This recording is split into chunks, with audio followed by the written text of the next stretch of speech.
Tomorrow, it'll be a better day. Tomorrow, tomorrow, things are gonna work out fine. Tomorrow, if we can just hang on,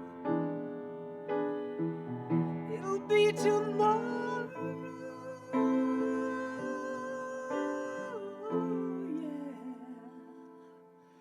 But what about today? Listen to the children playing. What about today? See the world through their eyes and hear what they're saying. Tomorrow,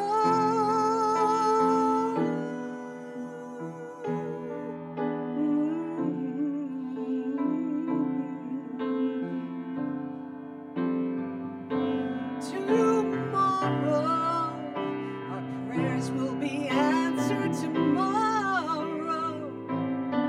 Tomorrow, I know the sun is gonna shine. Tomorrow, if we just hang on till tomorrow.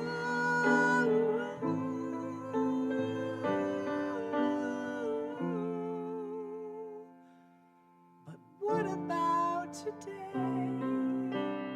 Listen to the children playing. What about today? See the world through their eyes and hear what they're saying. Today, don't let today slip away. Go out and make your place in the sun. Find your moment. It's waiting for everyone. Just remember, tomorrow's a dream away.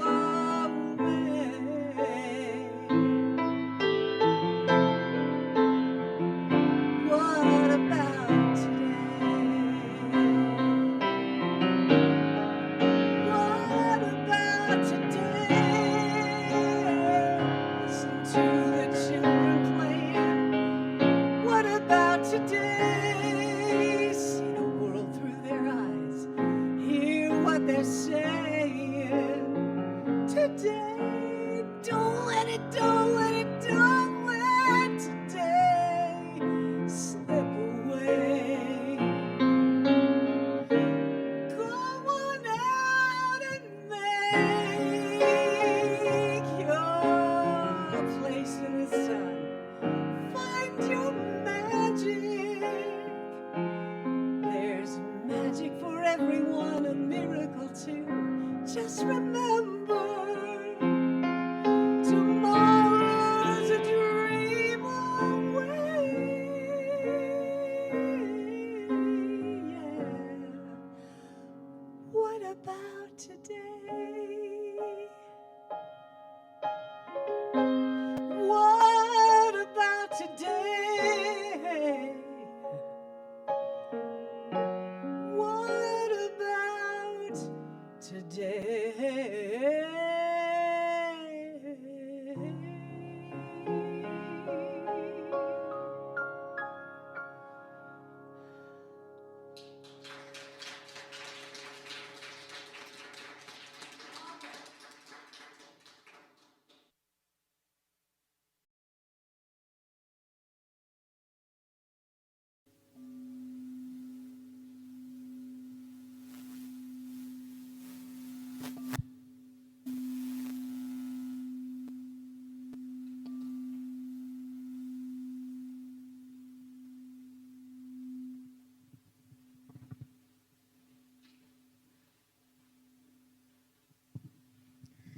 Please join me in prayer.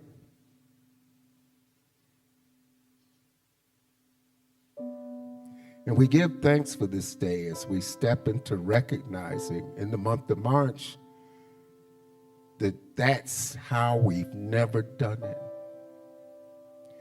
Each day is a brand new day, a brand new baby day that affords us an opportunity to step into the magnificence and expand in the expression that we were created to be here.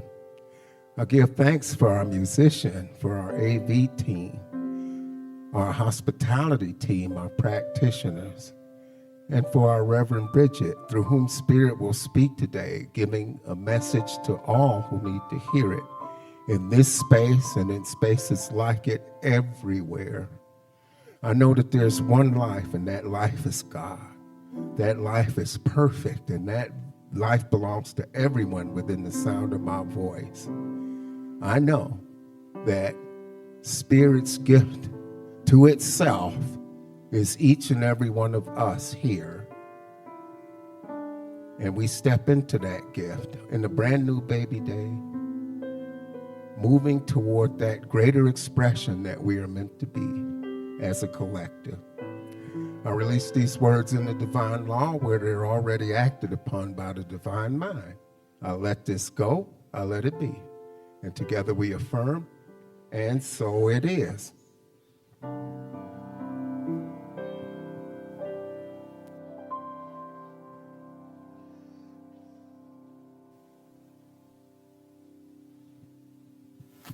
Our first words of inspiration this afternoon, caught myself.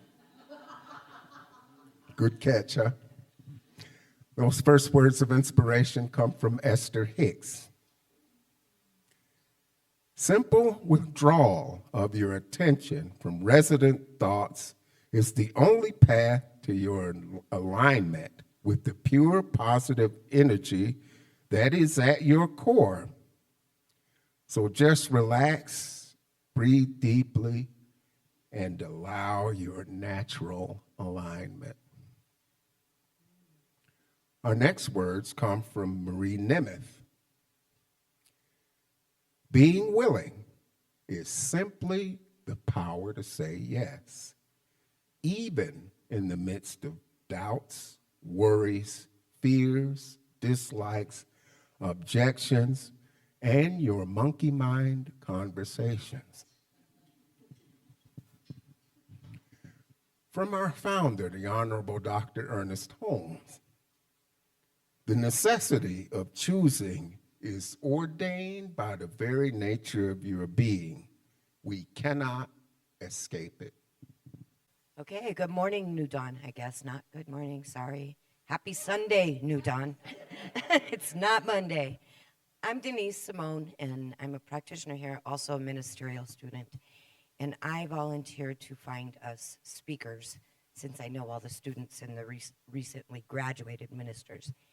And it was, the first person I called was Bridget. I know you guys know and love Bridget. She's been here many, many times. And what a great way to get started on this new process that we're all involved in. So I've known Bridget since I started ministerial school 5 years ago, and she graduated a couple years. How long ago? 2 years? Almost 2 years. So Reverend Bridget McCann is a licensed minister with Centers for Spiritual Living, who at this time is a bit of a freelancer, speaking, teaching, and leading rituals and other special services at several Colorado CSL and Unity churches. She worked for many years as an attorney, but is now formally closing her law practice, having recently finished work for her last client. Woohoo! Feeling called to full-time ministry, Reverend Bridget is now searching for her spiritual community as a senior minister. She speaks a great deal of Spanish, is an avid cyclist, and loves to hike the Colorado mountains. And on a personal note, she's got this giant heart that I can't wait to hear from this morning.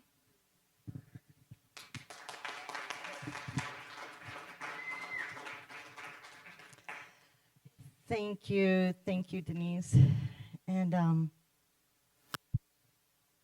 I had to get organized. It's not unlike being in court. So just as an aside, I speak on Sundays like I do court. I don't write my talks, I just have a bullet point list here, okay?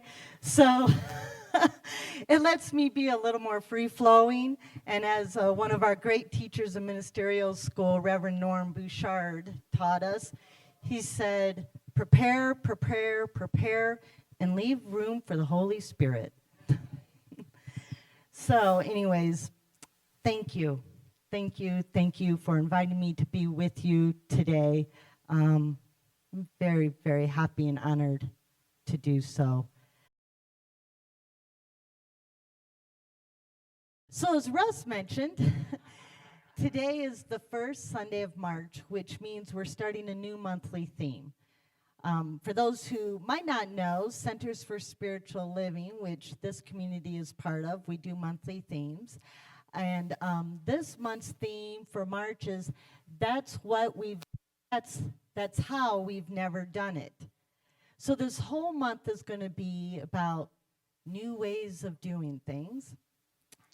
And today's talk is It's a Brand New Day. Actually, it's supposed to be It's a Brand New Baby Day, but I just can't pull that off. So when I was developing this talk, I just had to go with It's a Brand New Day. Okay. So all of this, as you can tell, is about new ways of doing things. And our topic for the whole year is a grand rising. So this concept of that's how we've never done it, and it's a brand new day, is all meant to contribute to this grand rising, right? And of course, a grand rising requires that we embrace a new way of expressing in the world, a new way of being and showing up in the world. And that, in turn, requires strength to let go of old habits and patterns. It requires courage to take risk. It requires vision to see that new way, those new possibilities. And of course, it takes being open to infinite possibilities, right? And this process of a grand rising, or what you could maybe think of as your next great expression, can occur at many levels. And what I mean by that is it can occur for our individual lives, it can occur at the community level, whether that's Aurora or whether it's New Dawn, a spiritual community. It can occur at our national and world levels. And later, at the end of the talk, I'll share with you how it's occurring at the organizational level for Centers for Spiritual Living. It might give us some inspiration. Now, I believe that this nation is at this moment in the process of a grand rising around true justice and racial equality. And this concept, this truth, this fundamental truth that already exists in the mind and heart of God, and our job is to reveal more of it, this truth, this grand rising, is an essential element of my ministry. It informs a great deal of what I do, and I'm committed to that work. And I will admit that sometimes I doubt if it's really going to happen this time. But I'll tell you, when I doubt, I pray to remember that, like I said, this is already truth.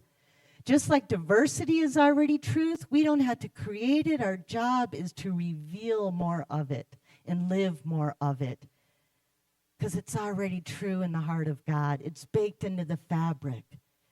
And after I've prayed and I've remembered the truth, I get back to work. And I learn and I grow, because believe me, I am far from knowing all about how to make this happen, this grand rising of true justice and equality. But when I work with people who are also committed to that work, boy, does it do a lot to strengthen me. So community is really important, and being engaged with community that's involved in the same grand rising can do a lot for us. Now, New Dawn, this spiritual community, is on the precipice, I believe, of a grand rising. And you are at this moment in the process of transitioning from the way you've done things for several years to a next great expression as a spiritual community in Aurora, Colorado. Now, this monthly topic and today's message and all the messages this month might feel like they're tailor-made for you. And I will recognize that while some of you might be ready, receptive to hearing all these messages this month about embracing the possibilities and moving forward, for some of you, you might not quite be there yet. You might need a little more time. After all, this is fresh. This is very, very, very fresh, this transition time. And it's okay if you need a little more time to get there, okay? And I know and pray that this community of New Dawn Center for Spiritual Living, that when you are ready as a community, that you take to heart everything you're going to hear this month and together determine what that grand rising is and work together towards it. And I have no doubt that that will become clear and you will succeed.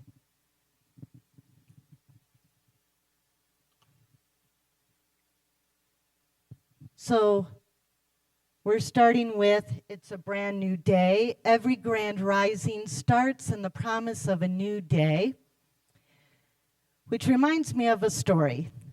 So there's a woman laying in bed, and she's praying to God. Now, this is the kind of prayer that we don't really do around here, but for the sake of the story, it works. So pretend like there's some God out there that dictates how your day goes, okay? Sometimes that concept works. So there's this woman lying in bed, and she's praying, "Dear God, it has been an awesome day. So far today, I have not gossiped. I have not judged anybody. I have not been petty. I have not judged myself. I've not gotten angry at anybody. It's a great day, and I'm really proud of myself. But I'm about to get out of bed now, and I could really use your help."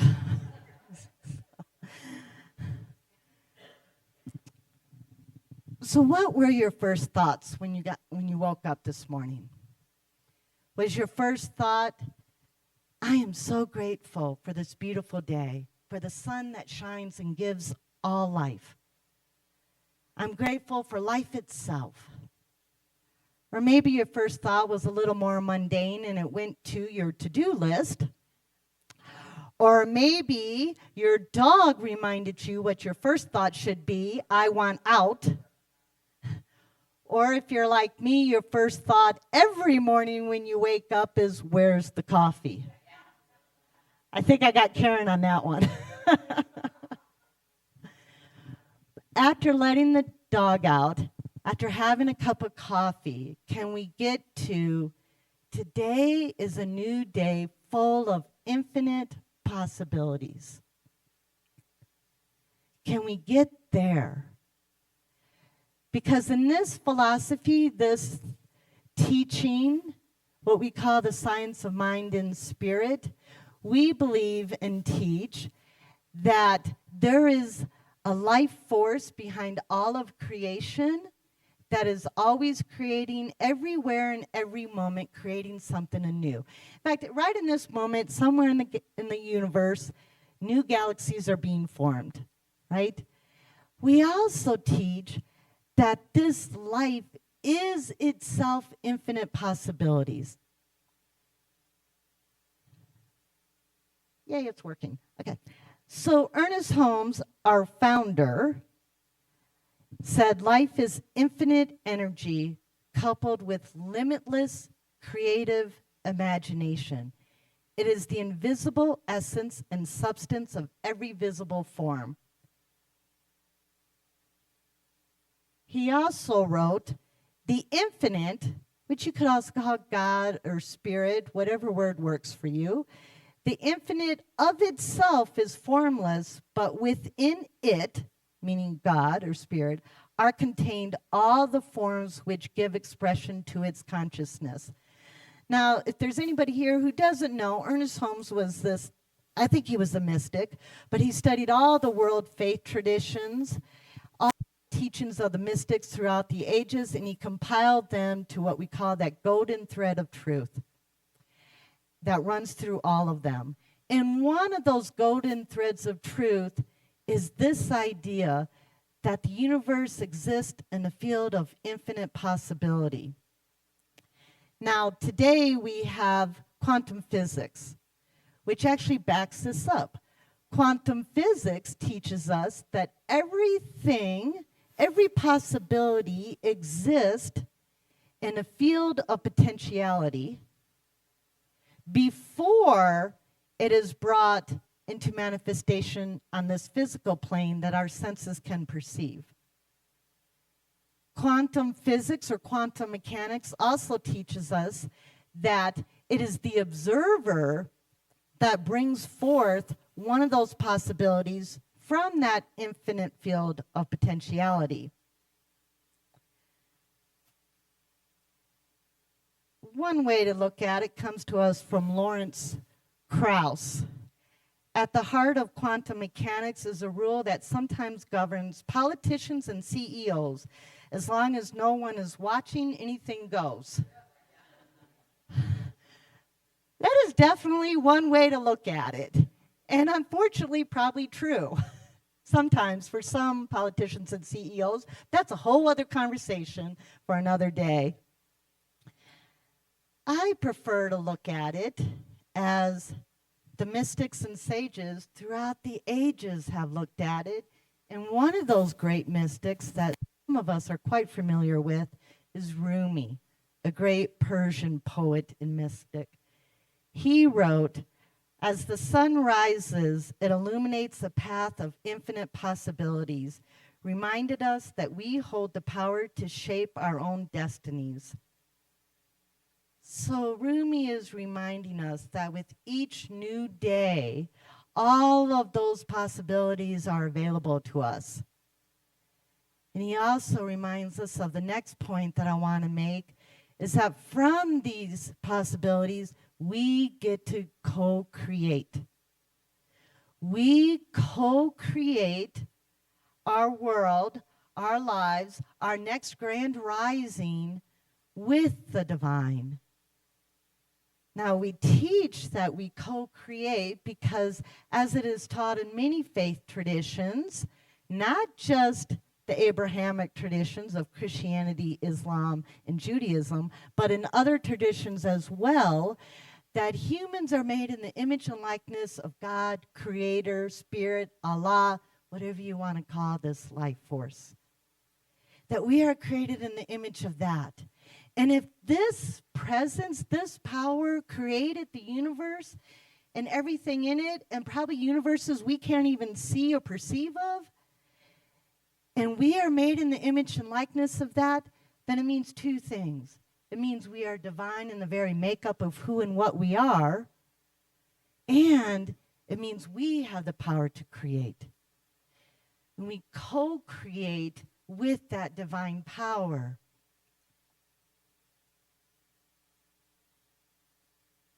Again, Ernest Holmes. You know, I'm not one of those ministers in our movement that quotes Ernest Holmes a lot. But today, as some of you know, but today, for some reason, it just works, okay?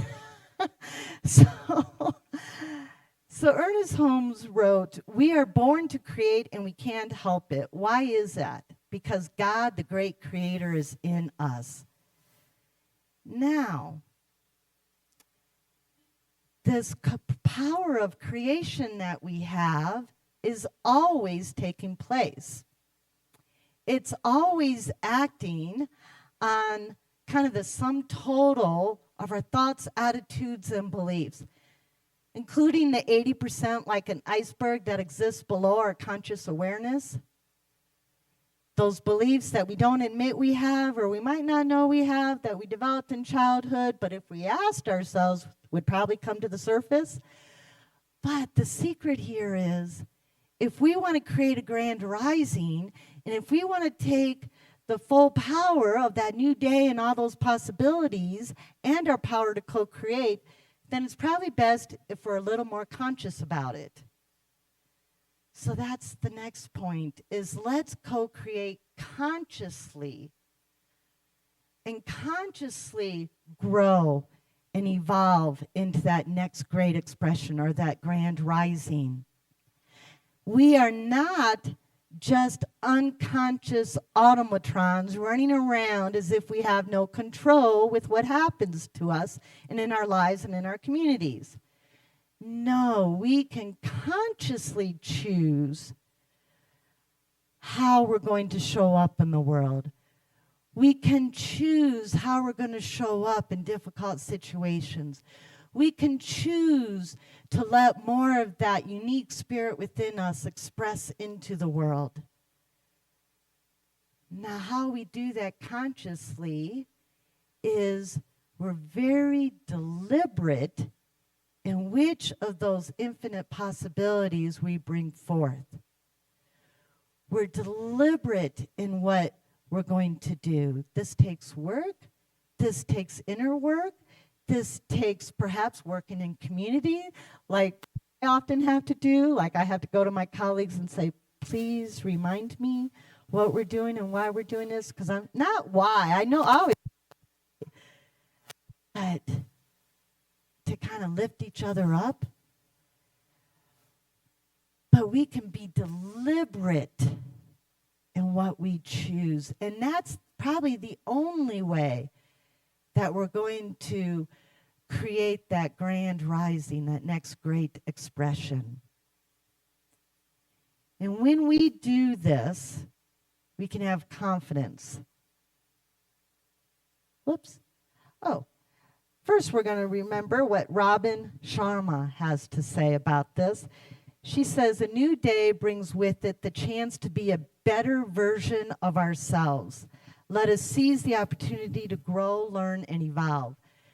So that better version of ourselves is what I'm talking about when we talk about that growth to the next grand rising. And again, that has to be a deliberate process. We can't just let all the subconscious stuff be the only thing that's created in our lives and expect to get where we want to go. So now Ernest Holmes says, I rise to meet the day filled with confidence and strength. I rise and go forth into the dawn, inspired and refreshed by the living spirit within me. So think for a minute. Why does Ernie tell us that we can be confident and feel strong? It's because if we do what we're talking about today, if we've opened to all the possibilities, if we recognize our power to co-create, and we make conscious, deliberate choices about what we're going to bring forth, then we have done so from the spirit within. And when you are working from the spirit in here, that's always going to be a right and good thing. You don't have to worry about what this does. I sometimes worry about what this does, but I never worry about what comes from here. So when we're going from the spirit within, we can have confidence that we're doing the right thing and that we're making progress.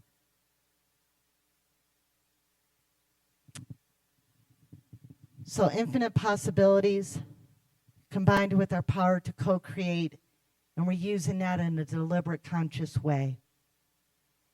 These are the promises of a new day and a month that's going to be filled with ideas of how to create something new. So I share with you two examples from Centers for Spiritual Living, our umbrella organization that this center is part of. I was at our convention a couple weeks ago in Charleston, South Carolina. And I really hope Reverend Jen didn't to you all the same stories about this convention last week to share with you this week. Okay, because I saw her there. We had a good time together. We shared some laughs. But anyways, at the convention, like I said, it was in Charleston, and the theme of this convention was soul to soul to soul.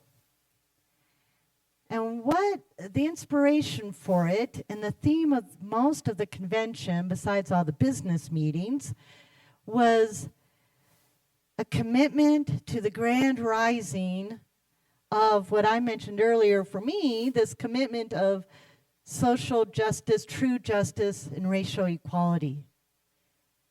And this was a very deliberate and conscious theme for this convention. The fact that it was held in Charleston, South Carolina was deliberate.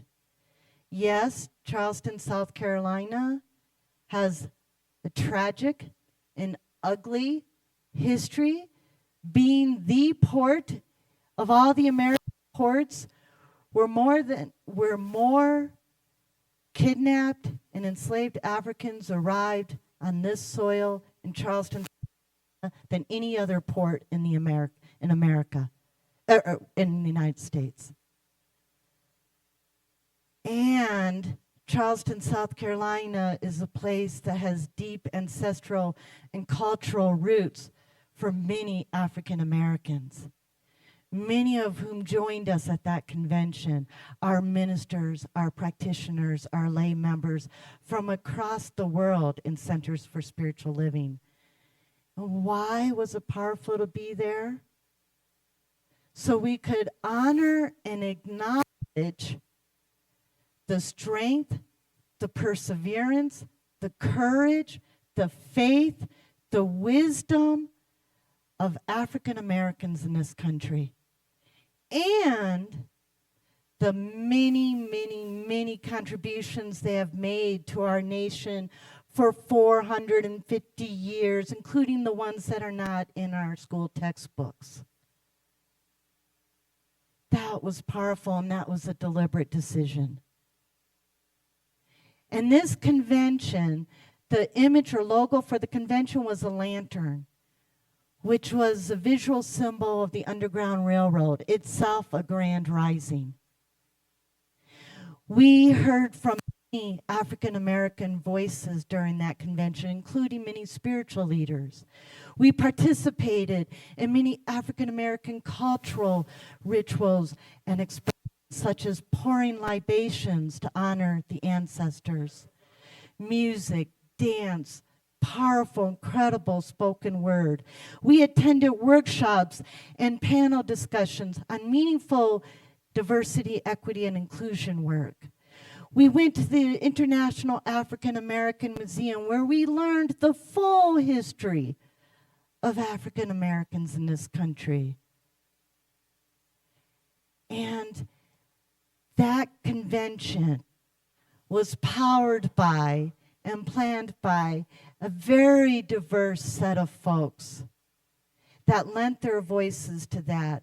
All of this was very deliberate and very intentional to help Centers for Spiritual Living live up to its grand vision, global vision of a world that works for everyone. And CSL has an ever more powerful DEI committee, larger and more powerful, the Diversity, Equity, and Inclusion Committee at our organizational home office level that informs everything it's doing and all of its programming. In fact, they're in the midst, in this moment, of rewriting some of our visionary documents to better incorporate our commitment to true justice and equality. And when those are finalized, I hope they're shared with you so you can see them. So this is one example from the organizational level that we can be inspired by. The other example is at a more business level. Okay, so some of you may know, some of you may not know that Home Office, which is located in Golden, Colorado, is selling their building and going all virtual. home office operations. Now, this could be seen as a problem, but I got to share with you that I am super impressed with our leadership because they are pivoting, as Dr. Sean Ginwright teaches us in his book, The Four Pivots. They are pivoting from problem to possibility in a most incredible way. They have taken this move from a physical building to a virtual building and used it as an opportunity to do a thorough, deep review of all of their operations, all of their expenses. This has been incredible because part of this convention was also all these business presentations from all the different departments. It is incredible to see how they are streamlining their operations. They're getting rid of redundancies. They are more efficient, they are more powerful, and they are incredibly more cost effective. It is amazing to see. But none of this would be happening if they weren't looking to all the possibilities and listening to lots of voices and letting lots of voices inform this decision-making process. So I have no doubt that our home office is in good hands and that they are going to be an even more powerful business-wise. You know, they're already more powerful spiritually, but they're more positioned to be a 21st century global business organization. So in both the convention and in this big transformation they're going through as a business, they're doing what we're talking about today. They're looking for possibilities. They're being very deliberate. And this is not to say that it's all gone 100% smoothly. There were mistakes made at that convention, been mistakes made in this big transition, but always is that grand rising as their course corrector. They admit the mistake and go, well, that kind of messed that up. And they admit the mistake and they course correct. And all of this is an inspiration of how to do things in a new way. They're doing lots of things like they've never been done before. So this is our inspiration. So this week, my invitation to you on an individual community level is to spend some time in contemplation. What is your next great expression you want for yourself or for your community? Be open to the possibilities and then use your power to discern, to deliberately choose those that you feel best advanced that goal, that grand rising, all right? For yourself, for your community. And I know when this New Dawn spiritual community is ready, they'll all blend together and you'll know what it is. So let's pray together. Thank you, practitioners.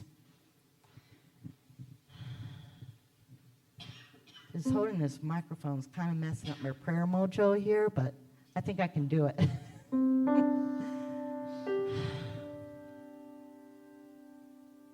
I just invite all of us to take a breath, a deep breath.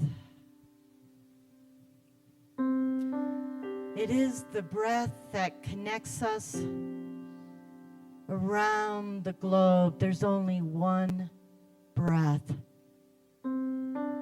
In fact, this same breath is what connects us with our ancestors and with all those yet to come. In the breath, we can feel and remember that we are one human family, always and forevermore.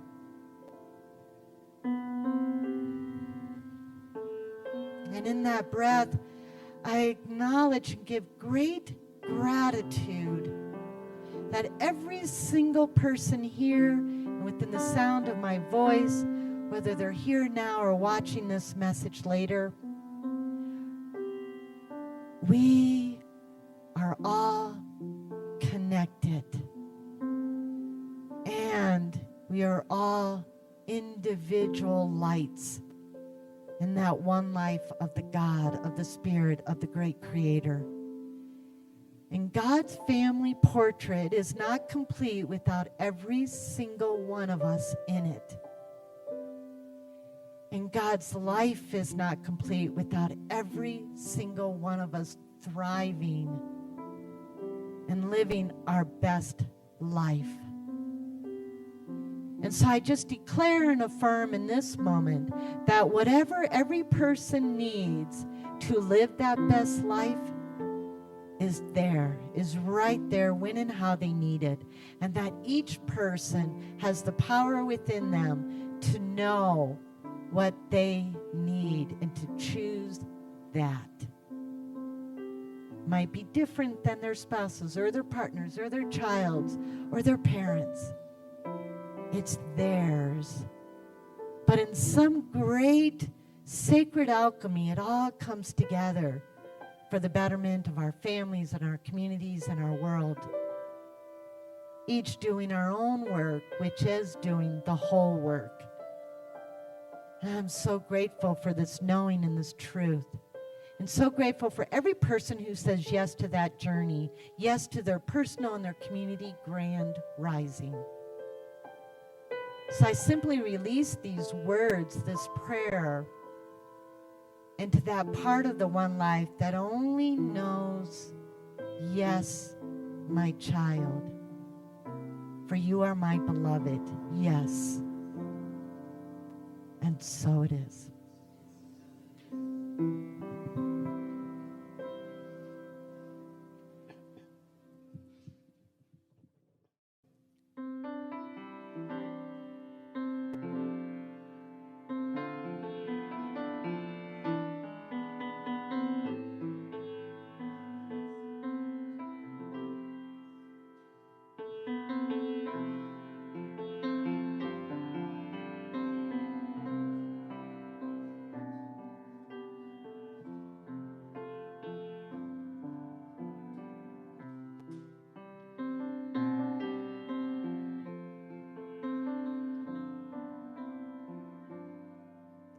What would, excuse me, goodness.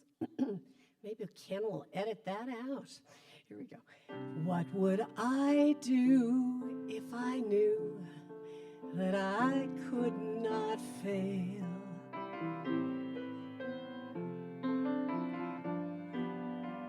If I believed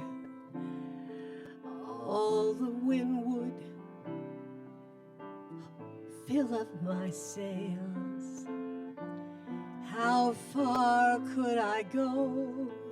What would I achieve? Trusting the hero in me. If I were brave, I'd walk the razor's edge, where true believers dare to tread and never lose faith, no, even when losing my way. What steps would I take today if I were brave? What if we're all meant to do what we secretly dream?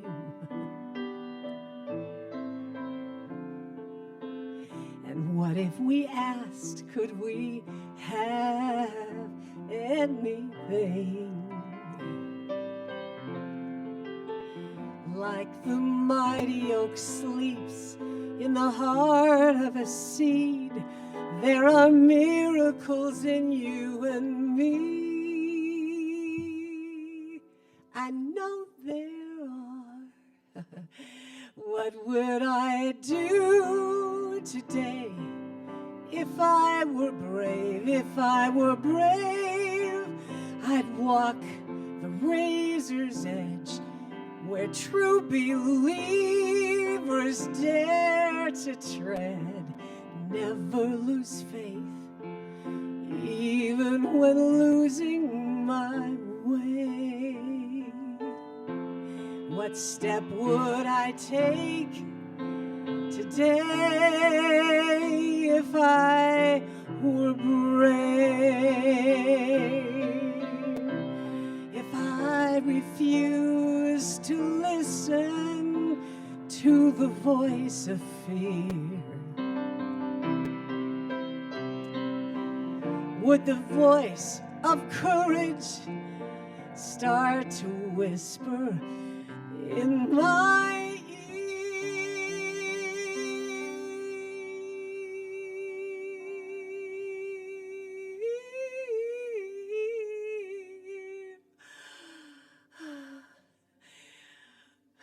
What would I do if I were brave? If I were brave, I'd walk the razor's edge, where true believers dare to tread, and never lose faith, even when losing my way.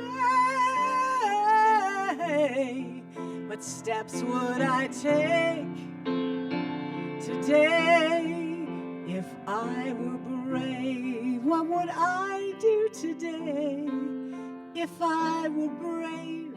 What would you do today if you were brave? What would we do today if we were brave?